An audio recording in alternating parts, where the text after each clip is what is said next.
France के president की, जिनका नाम है मैक्रोन, उन्होंने बहुत ज़्यादा तारीफ की है नरेंद्र मोदी की कि नरेंद्र मोदी ने पुतिन को एक बहुत ही अच्छा पीसफुल मैसेज दिया है। नरेंद्र मोदी इस वक्त वर्ल्ड में अपना बहुत अच्छा इमेज क्रिएट कर रहे हैं। यूएनजीए में उनको बहुत ज़्यादा एप्रिसिएशन इस वक्त मिल रही है। उसके बरक्स अगर हम शहबाज शरीफ की बात करें, जो कि प्राइम मिनिस्टर है पाकिस्तान के, उन्होंने ऐसी कोई कसर नहीं छोड़ी पाकिस्तान का नाम डबोने की, अपना नाम खराब करने की। इसी में इंडिया बार बार बाजी मारी जा रहा है और पूरे वर्ल्ड में अपने आप को उभार रहा है। स्टेटमेंट जो उन्होंने दी है कि it is not the era of war, it is the era of economy. तो जिस तरीके से उन्होंने पीसफुल मैसेजेस डिलीवर कर रहे हैं, कॉन्फ्लिक्ट सुलझा रहे हैं, उस पर वर्ल्ड लीडर्स उनको बहुत अप्रिशिएट करें। स्पेशली फ्रांस के प्रेसिडेंट ने उन्हें बहुत अप्रिशिएट किया है। आप क्या कहेंगे? देखें, बात यह है कि इसी वजह से तो इंडिया की इकॉनमी देख लें, इंडिया के डिफरेंट सेक्टर के अंदर इंडिया की परफॉर्मेंस देख लें। ये एक विज़न के तहत चलते हैं। आज तक इंडिया के अंदर माशाल्लाह नहीं लगा, और पाकिस्तान के अंदर माशाल्लाह जो निज़ाम चल रहा है, जो सिस्टम चल रहा है, उसके अंदर किन लोगों की कितनी इन्वॉल्वमेंट है। दूसरी बात, एक तो ये है कि हमारे पास लीडरशिप की कमी है, बहुत ज़्यादा फुकदान है। हम सिर्फ ये कर सकते हैं, हमारे पास कोई आइडियल या परफेक्ट नहीं है, हम बेहतर से बेहतर फाइंड आउट कर सकते हैं। लेकिन जो हमारे पास अवेलेबल ऑप्शंस हैं, उनमें से ज़्यादातर जो मैक्सिमम है 99% उनमें से जो लीडरशिप है, उनके अपने पर्सनल ज़ाती जो मफादात हैं, उनके अपने जो इंटरेस्ट हैं, वो बहुत ज़्यादा लिंक्ड होते हैं। और अब जिस तरीके से फ्रांस के प्रेसिडेंट ने भी उन्हें सराहा है, इसके अलावा अमेरिका की जानिब से भी उनको अप्रिसिएशंस मिल रही हैं। बहुत सी फॉरेन कंट्रीज़ के दिल जीत लिए हैं उन्होंने, नरेंद्र मोदी ने। तो क्या कहेंगे आप इस बारे में? कैसे कंपैरिजन हो सकता है पाकिस्तान और इंडिया की लीडरशिप का, प्राइम मिनिस्टर्स का? देखें, अगर मैं सपोज दैट मैं किसी मीटिंग में जाता हूँ, किसी कंपनी का, किसी मुल्क का रिप्रेजेंटेटिव बन के, और मैं सिचुएशन के अकॉर्डिंग, हालात देख के उसके अकॉर्डिंग अगर बात करूँगा तो वो बात जचेगी। अगर मैंने 30 दिन पहले ही किसी अपने ब्यूरोक्रेट से लिखवाई हुई स्पीच जहाँ जाके वहाँ पे करनी है, तो फिर ये तो होना है ऐसे ही, इसका यही रिस्पांस आना है ना, और रिस्पांस तो नहीं आना। क्यों?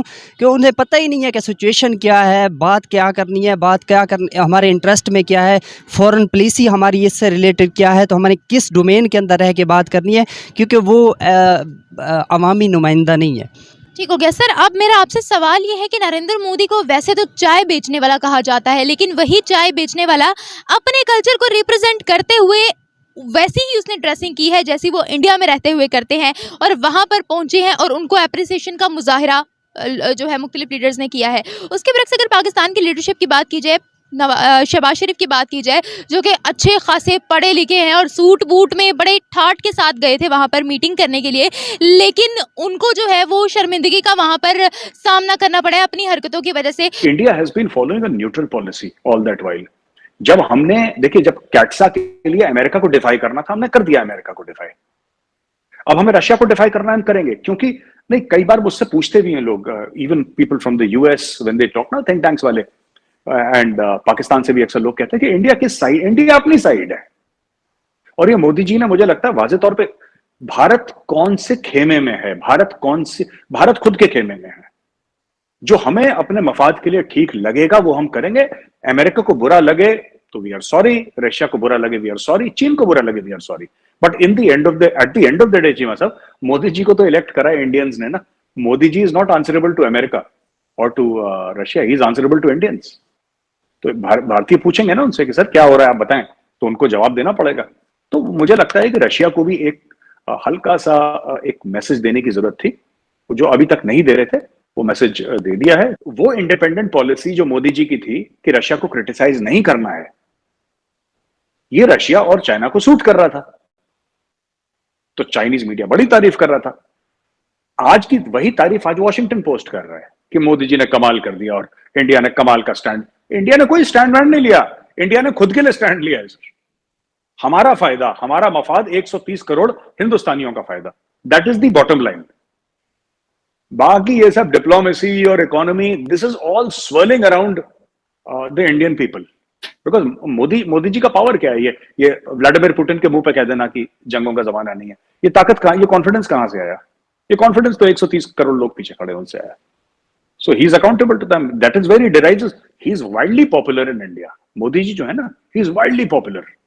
वो 10-15 बॉलीवुड स्टार्स को मिला दीजिए, उससे ज्यादा पॉपुलैरिटी है मोदी जी की। इतना ज्यादा पागलपना है लोगों का, क्यों? Because he is perceived to be a person who's 24/7 working for the welfare of the people, लोगों के फायदे के लिए जो काम करते हैं। बंदा रात को सोता नहीं है, सादा खाना, सादा रहना, 24 घंटे काम करना, personally very honest, of the highest integrity. इसलिए लोग विश्वास करते हैं, लोग प्यार करते हैं, लोगों का आशीर्वाद है, तो पुतिन को ठोक दिया वहां पे। इसके पहले अमेरिका को भी चूरन खिला चुके हैं मोदी जी ना, अमेरिका को भी डोज दे चुके हैं, वो कैटसा वाली डोज अमेरिका को। तो यहाँ पे जयशंकर साहब ने literally, not in so many words, पर जयशंकर साहब ने बोल दिया कि भाई आपको जो करना है आप करिए, आप हमें क्यों धमकाते हैं कि हम कैटसा लगा देंगे या ये लगा देंगे, आपको जैसी खुशी आप करिए ना, आप हम तो नहीं रोक सकते आपको अगर आपको कैटसा लगाना है तो। So we will do whatever we think is right for our people, और हमारे लोगों के लिए यही सही है तो कर दिया।